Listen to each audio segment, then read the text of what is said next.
coming up this month on Television Blues. We drop in on the rehearsals of up-and-coming Welsh power trio, Trampolene. Can I get a witness? Michael Head and the Red Elastic Band take us to church.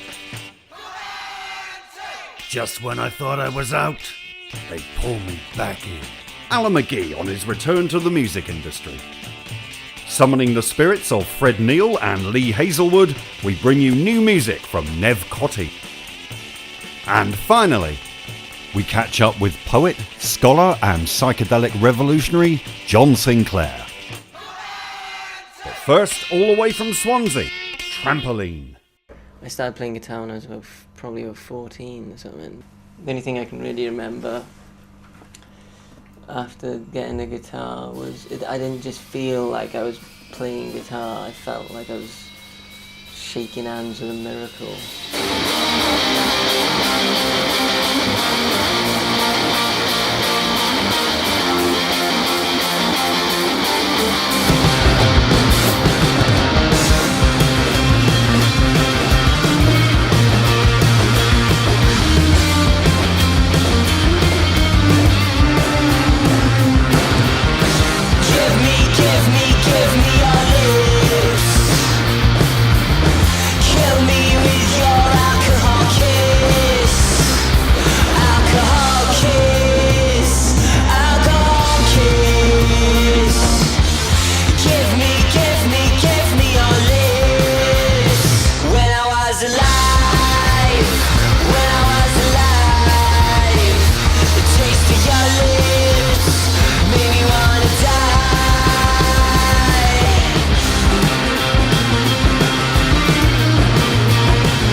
Wayne and I met when we were playing football for Llanelli.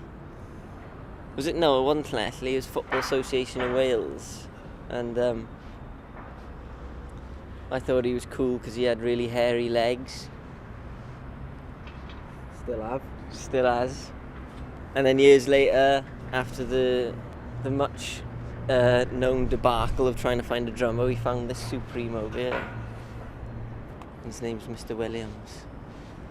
Me and him were playing quite high standard of football. Like, I knew I wanted to stop doing that, even though potentially I was kind of just off getting quite a lot of money for doing something technically I probably should have loved. But yeah, it's quite mad to tell your parents when you're kind of playing for your country and you're playing for a Premiership team, yeah, I want to be a fucking rock and roll star. And considering at the point I probably kind of told them that, we were absolutely shit at it, and we couldn't really play our instruments. It was quite hard to kind of project where you know, the vision we had in our heads. I hadn't told Wayne this, but when we started practicing together, I saw our instruments as like the saviours of our lives. And that sounds mad to say, a bit full on, like, but that's how I saw it always, and that's why it was never anything else I'd consider even trying. Really. Kyle was pretty bang on and good musician before me and Jack met him. Me and Jack had the belief that, yeah, this was what we wanted to do, and we were fucking shit on our instruments. So I don't even know how Kyle accepted kind of the ideas that we wanted to kind of achieve and stuff. But luckily enough, me and Jack kind of got a bit better, like. I can answer the question about why I accepted you. It's because you believed in yourselves, and that was enough for me. When I was alive, the taste of your lips made me wanna die. Down by your side,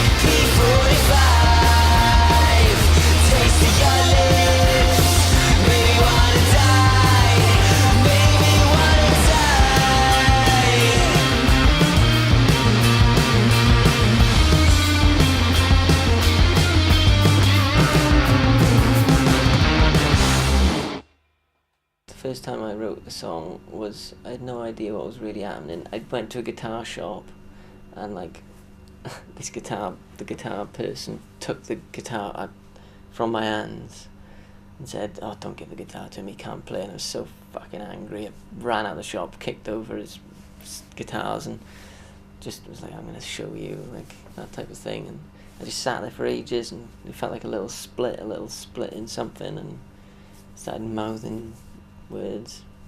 It was all about the tune because, you know, I couldn't fucking spell really or read or write, so I didn't like care about words, tricky things, words. Only music is beautiful.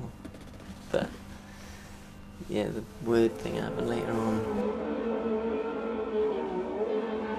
We play every song like it's the last 3 minutes of our lives. What was it going to achieve by going half-hearted? Everything we do is done with a purpose. Every like, you know, everything. Absolutely. Don't know why. Couldn't stop if we wanted to.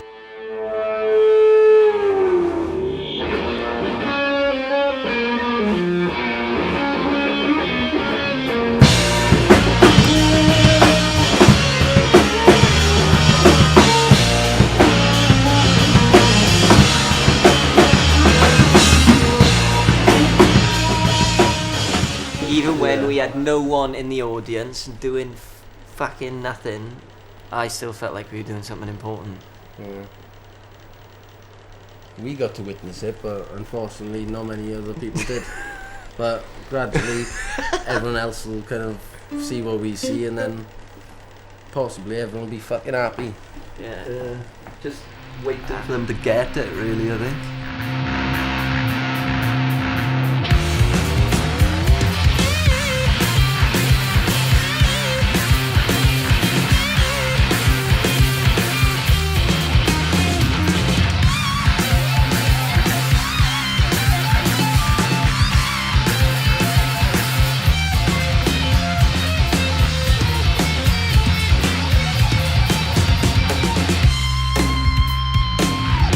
It's quite funny for me because I feel like I know things, but I don't feel like I want to share them all the time.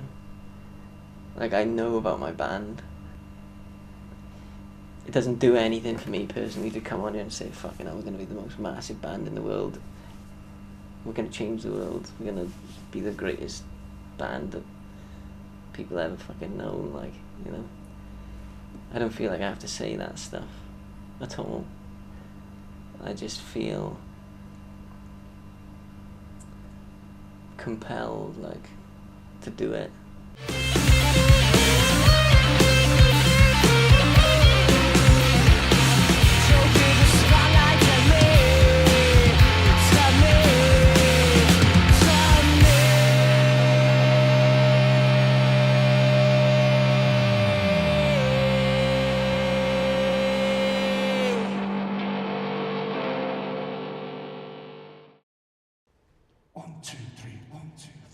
With the Pale Fountains, the Strands and Shack, Michael Head has been creating magical music for over 30 years. With his latest incarnation, Head is taking a DIY route to releasing music, made possible by his ardent fan base. Will you be my diamond ring, my suitcase on my way? Will you ride my motorbike on the way to Cadiz? On earth, we'll be eternally free.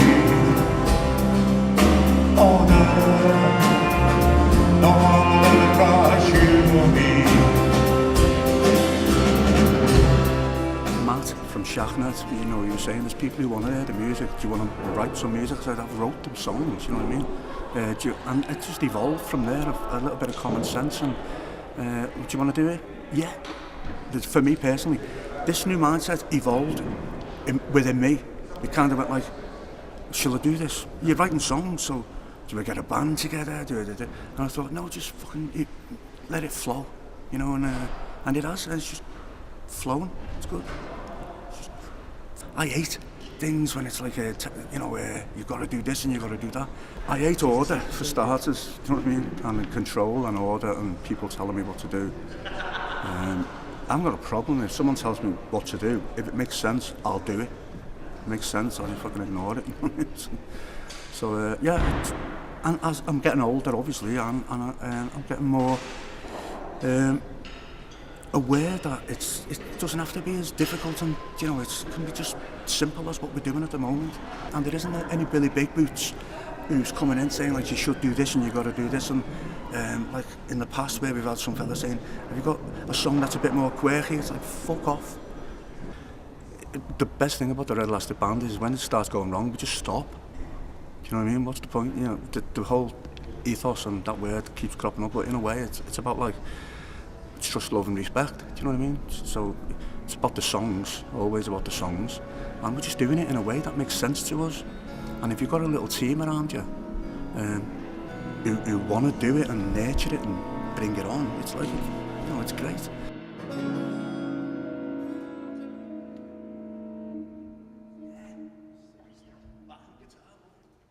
What's the difference with like doing it now and doing it as Shaq? The difference is, in a way, with Shaq, we're a band, and it was like for want of a better word, a democracy. Do you know what I mean? With the Red Elastic Band, it's just me, and it just makes sense to me. Just do it, what you want. Do you know? There's no like set band. Anybody can be in the Red Elastic Band. It's like just me on my own sometimes, or you and you. Do you know what I mean? If you can play instruments on that evening or that project at that particular time. So we have, in a way, shackles is a weird word, but there's no shackles in a way with a record label. It's all on our terms. If it sells, it sells. If it doesn't, it doesn't. But we're doing what we want to do, and it's beautiful music.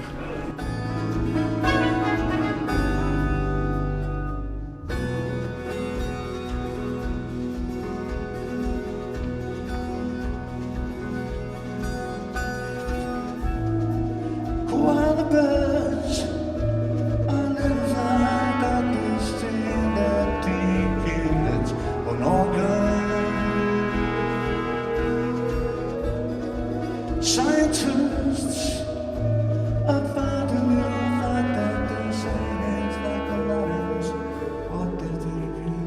I don't know what they're saying. I think they're saying it's a maiden call. I'm not the kind of writer who sits down and says I'm going to write a song now. Do you know what I mean? I can actually say to myself, if you need to kick in, I can do that and turn myself on. You know what I mean? But sometimes when there's it's good when there's a little flurry of songs. Like I hadn't wrote any songs for ages, and then like in 2 days I wrote Our Tourist to the Lucinda by Newby Street, and not Cadiz because that was an older one, but it was just a flurry, and the same things happen with the new songs, and it's good actually. I'm not actually what's the word? Thinking about it. Do you know what I mean? It's just I'm just getting on with it. New ideas. I'm always writing, mate. Do you know what I mean? Never stop writing. Stories, screenplays, things like that. I love it. I love writing. I love expressing. You know what I mean? Me thoughts and emotions and feelings and dreams.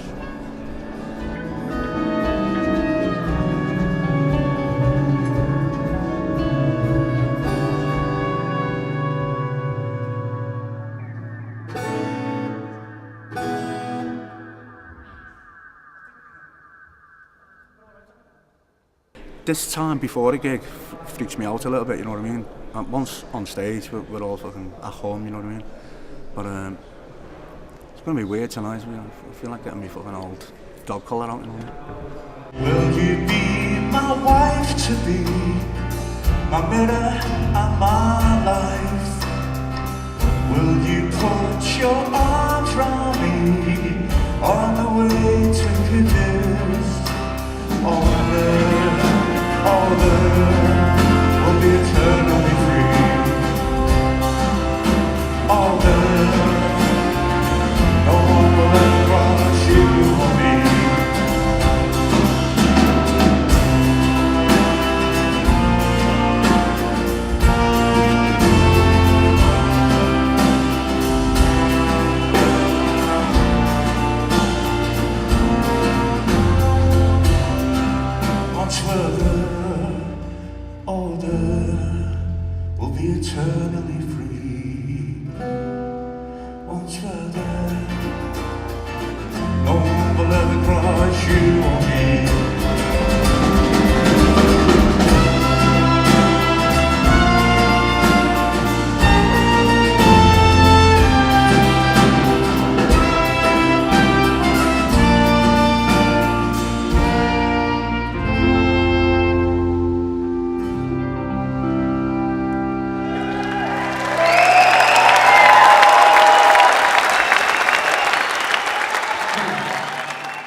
it's just writing the songs, it's about the music, and that's that.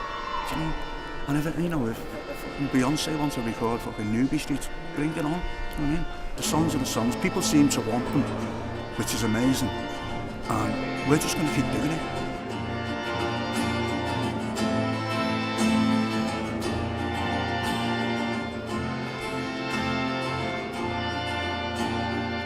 The world is full of lovely, happy, smiling faces.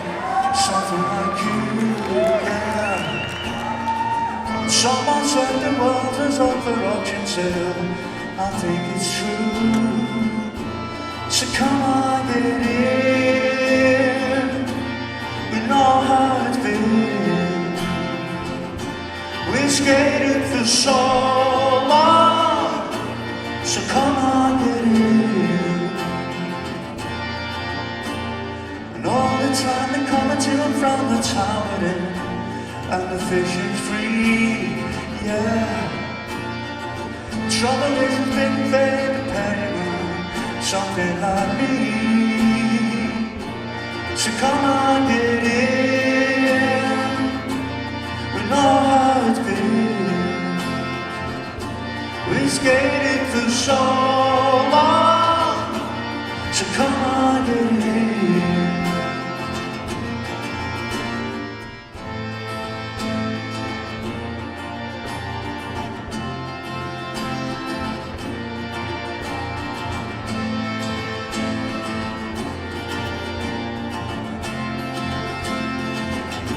So come on, get in. We know how it's been. We skated for so long. So come on, get in.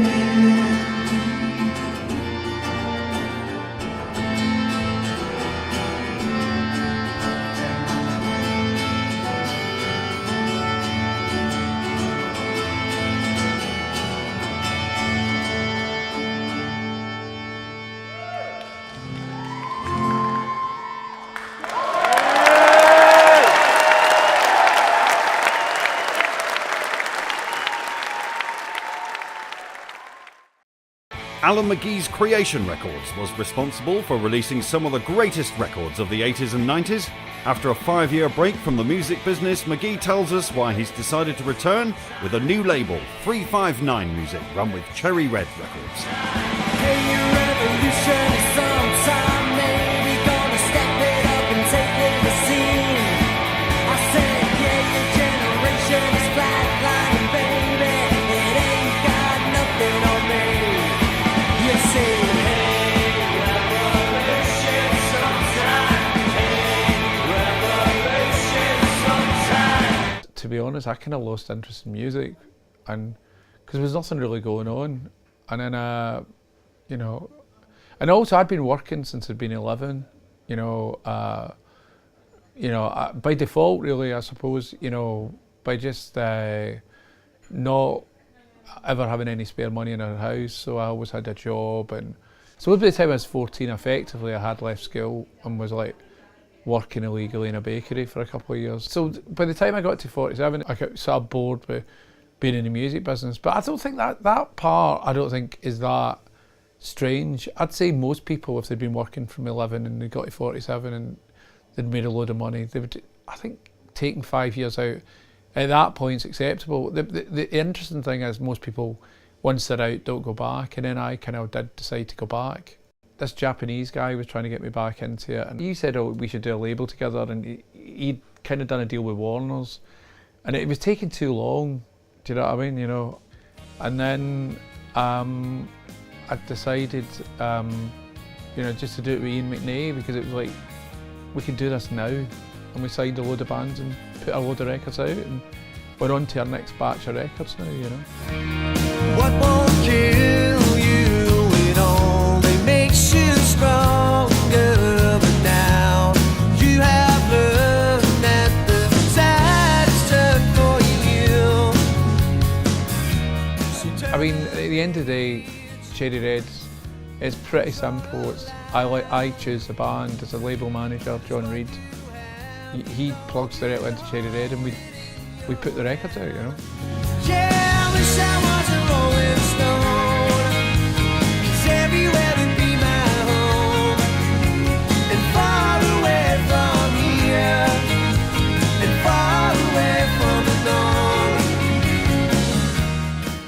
I mean, I tend to sign, in general, kind of working class kids. I think I do anyway. I hope so. I don't particularly make any. I think I may camp it up a bit about the class structure and all that sort of stuff. But ultimately, if you've got a good song, I don't care. If you're an aristocrat, if you get a good song, you get a good song, you know. But I do, in general, try and give, you know, kids a chance. Do you know what I mean? Because in a way, I think if there's one part of society that's maligned, it's kids. Because everybody thinks that, you know, they've got it easy. And I think being a kid now, God, I mean, can you imagine leaving school? Because they never tell you you're shit at school anymore, do they? They just give you like, you're great, you're an A, you've got 1 star. Actually, you're really good, you get an A and you get 9 stars. But everybody gets an A. Do you know what I mean? And then can you imagine then suddenly facing reality? And reality is actually, they don't even want you on benefits. So, you know, and the system's designed to fall out of you so they can kick you off benefits. So I do feel sorry for young people.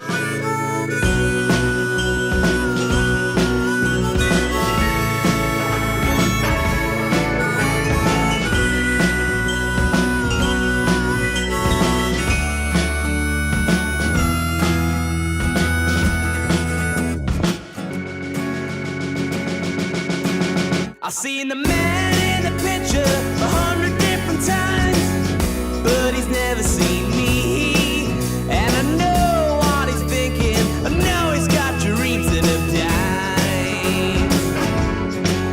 I'd like to fly you to the clouds, I'd like to read your palm, but it doesn't stop there. I got a towel and lullaby driving me insane. I mean, we're on to a second batch now, but it's like, out of the first batch, there was John Lennon McCulloch, it's the kid. He's on his second album, we're going to make his second album, he's just a wee boy, he's 16. Put out Scouser, Chris Grant, Alex Lowe, Gun Club Cemetery. Pete McLeod, who has been kind of kicking about Glasgow for about 10 years and just needed somebody to kind of give him a break and make an album with him. A girl called Tess Parks, it's kind of quite Brian Jonestown kind of influenced, and a band called Mineral, who are like a dance thing out of Paris. And then the 3 new signings that I've got, again it's another Paris signing, Surya, and then Jacques Gallier, and then a Californian girl called Ms. Moxie, who does kind of like dark humour, sugar pop songs.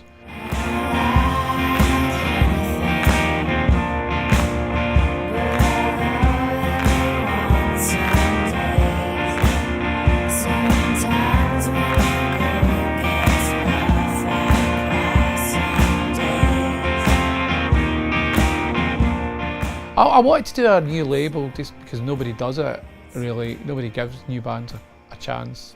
So I thought that was important. I mean, people do it. I mean, Jeff Barrett does it, you know, Lawrence at Domino does it. There's still people doing it, but I thought it would be good to do a label like that rather than do a label with Warner's and just sign, you know, bands you know you're going to sell 30, 50,000 records of. And it just didn't, it kind of felt wrong. It kind of felt as if I've done it this way and it doesn't work for me. Do you know what I mean? You know, I thought it's more fun doing it with kids and giving people a chance, you know.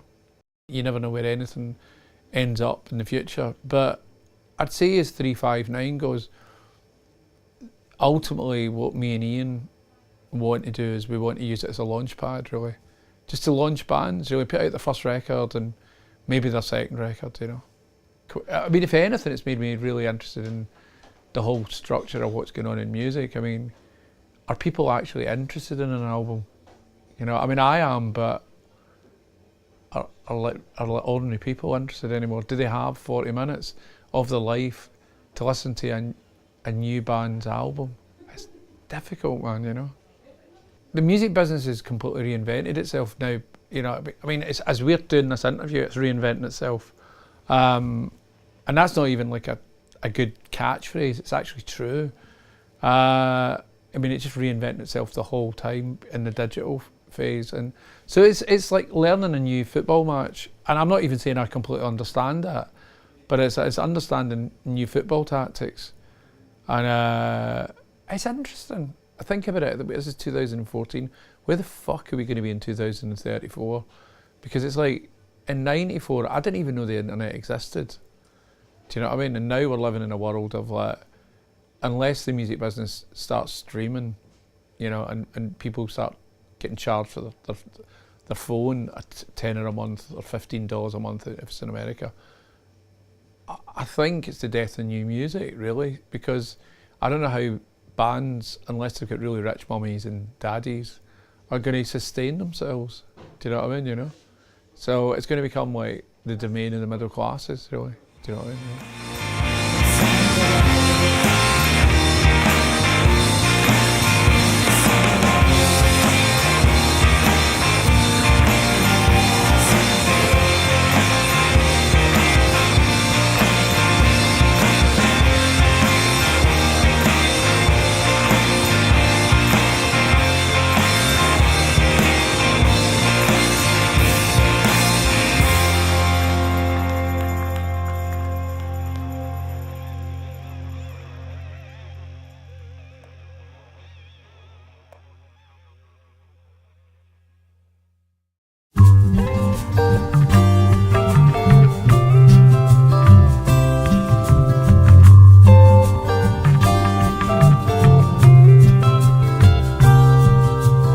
She was living in the past. I knew I could bring her back from a place I'd never seen. You got plans, cast them aside. Need cash but no supply. In a place, in a dream. Now you sit above a frozen sea. Could this be Oslo or make-believe? When you trip, do you fall to your knees? Or does the cold affect your memory? You know, it meant the world to me.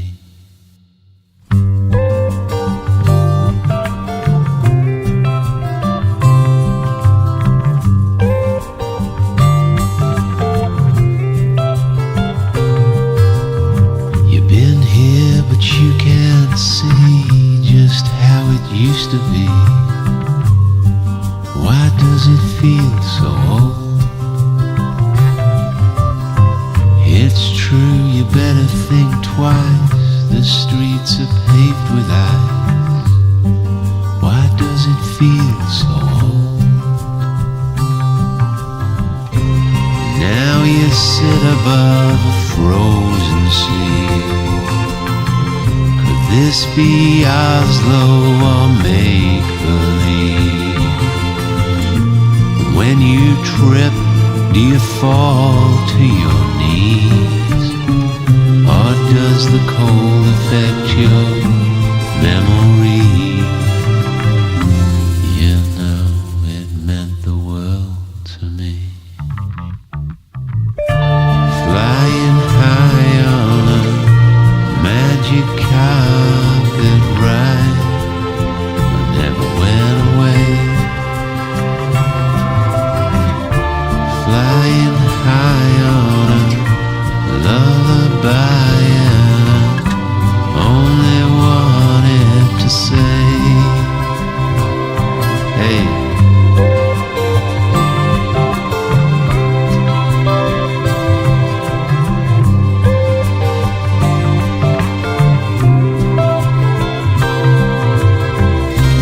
Now you sit above a frozen sea. Could this be Oslo or make-believe? When you trip, do you fall to your knees? Or does the cold affect your memory? a solo record. I wrote all the songs, but there's a couple of people who recorded it with me. Carwyn Ellis, who's a Welsh musician, got a band called Colourama, and his right-hand man, who does all his engineering, is called Mason Neely. He's a producer who's worked with Sufjan Stevens. Carwyn works with Edwyn Collins, various other people, and he's just got that knack of hearing a song and going, you know what, I'd work with that, and finding that sound. You know, when I started out, I wanted to be in the Rolling Stones and had aspirations to be a rock and roll star. And I was a guitarist in a band, bass player, just helping mates out really. And it's taken this long to get to the point where I've realised that, you know, I've always written songs, but I've never had the confidence to sing, you know, and get out there myself. When I sort of made this decision to sing in my own voice, which I've not been doing for 20 years, a few people said, oh, you know, yeah, this sounds a bit like Lee Hazelwood, a few of the demos. So I just immersed myself in that, and what a guy, you know, he's sort of real oddball, real maverick, you know, real outsider. Yeah, so that was a massive influence, you know, and it has been on the second album, you know. Great songwriter, and just completely unlike anyone else, you know. You know, songs like Some Velvet Morning, just weird, very, very weird, psychedelic, but yet still related to sort of like the crooner, Sinatra sort of vibe, you know, with this deep baritone voice. Great, you know, completely different to anyone else. So, yeah, the voice thing, Carwyn was saying when I was recording it, he's like, stop singing, you're singing, just talk, you know, and you just elevated like a bit of talking to a bit of singing. It's that like bit between singing and talking.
Forget the party.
March saw the release of a new LP from John Sinclair. Mohawk is a spoken word tribute to Thelonious Monk. We catch up with Sinclair to talk Monk, the hippie movement, revolution, and the formation of the White Panther Party. Mohawk is a series of poems, each inspired and matched to a recorded performance by Thelonious Monk. It's called the Book of Monk. It's not really a mission or it's not really an attempt to write a history, but to document my own engagement with this, because that's the least I can do, you know. I call my performing arts career forcing myself on the public. They aren't really ringing my phone off the hook with offers, you know. But I do it anyway because they can't stop me.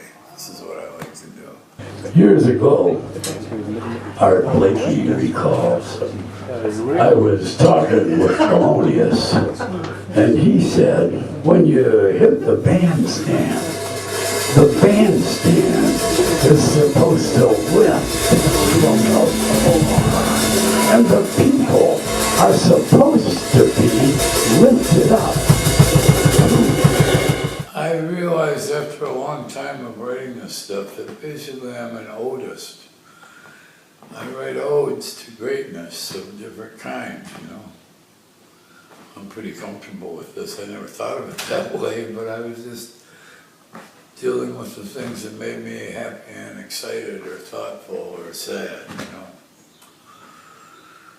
But it basically got centered on great artists and the impact that art can have on you. I guess if I had a message for somebody, it's that art is great. Monk and Bird and Dizzy made the music fit. They made it fit. They made the music come to life. They made life come to the music. They made it bloom. Bloom Dito. Bloom Dito. My companion sidekick in Amsterdam, Steve the Fly, offered to take me to the studio and cut the poems in a professional setting. And he took the poems and put music to them. He's a drummer and also a DJ.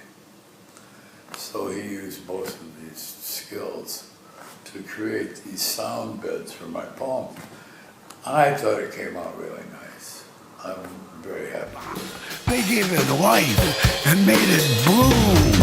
Dito, bop, and great flowers emerged in the middle of the night. They made it bloom. They gave it life. They made it all happen at once. You know, my first identity is as a music lover.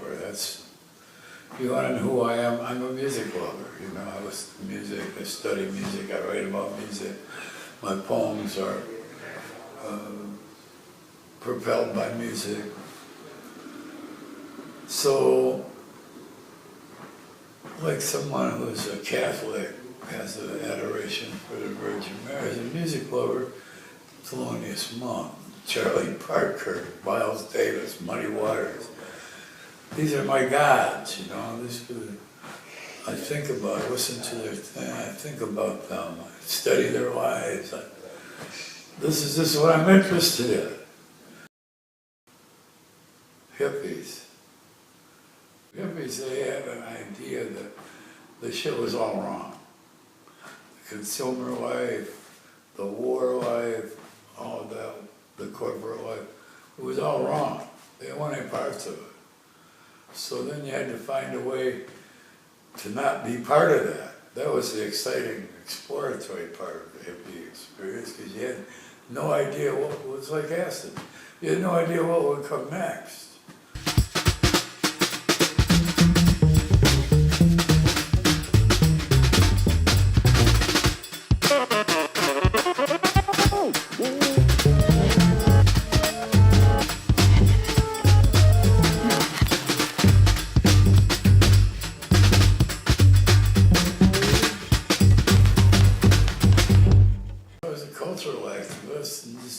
things that weren't right. And then when we started the White Panther Party and started assaulting them head on with a political agenda, we were trying to overthrow the government of the United States. There's no soft peddling that, you know. I mean, we were their enemies, their declared fucking foes. And we had nothing except our idiot brains, you know. But we didn't care because we were on acid. We just thought right will prevail, you know. But if you don't point out what's right and you don't throw yourself at that ugliness and try to change it, there's no hope.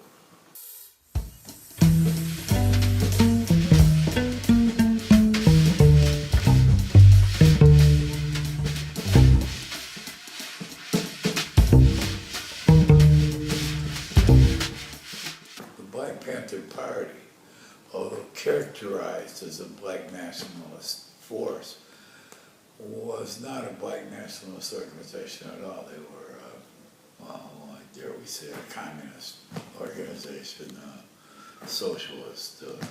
Their thrust was directed at the police occupation of the ghettos, the police brutality, and the whole criminal mentality that was projected onto black people and the way they were treated.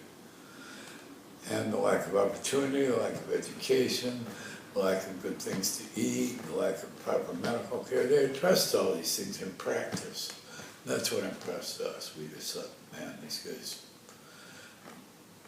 they have a free breakfast for children program. The Black Panthers, this scary, you know, what they do is they get people's stores to give up food, and they cook it and serve it to kids in the morning so they have some breakfast because their parents can't feed them. And we thought this was the ultimate in hippieism, you know. We had no contradictions with that whatsoever. The mass movement has its goal, two objectives.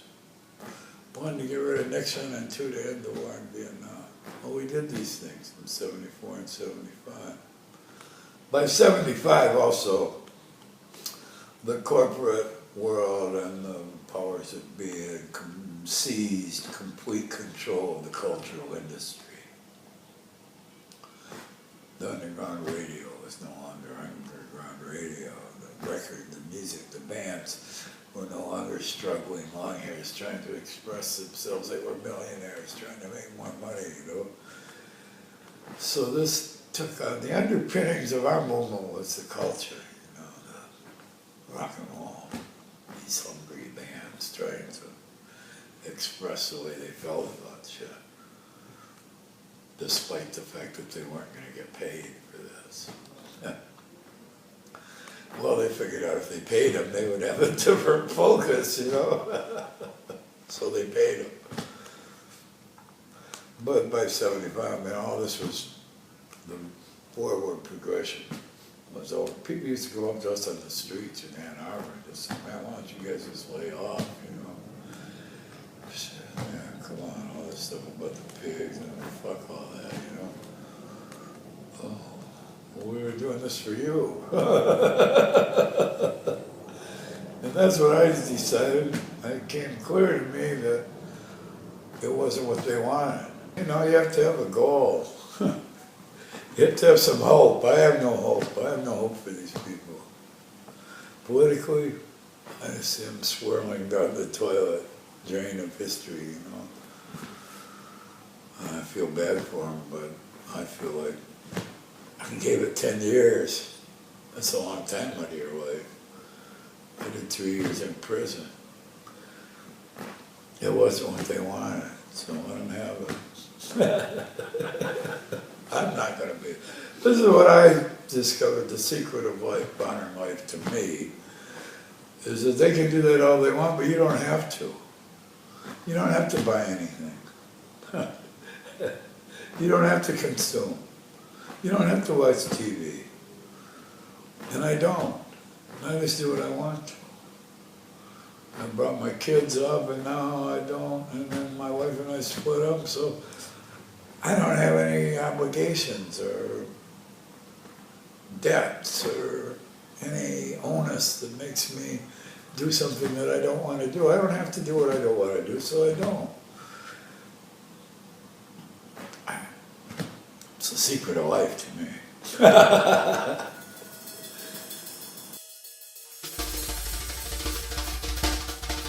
Just so each day dawns again, and everything is new all over. Were it not for you, oh great monk, and your magic ilk, it would stay the same way all the time. That big, fat, stinky moon just rotting in the sky.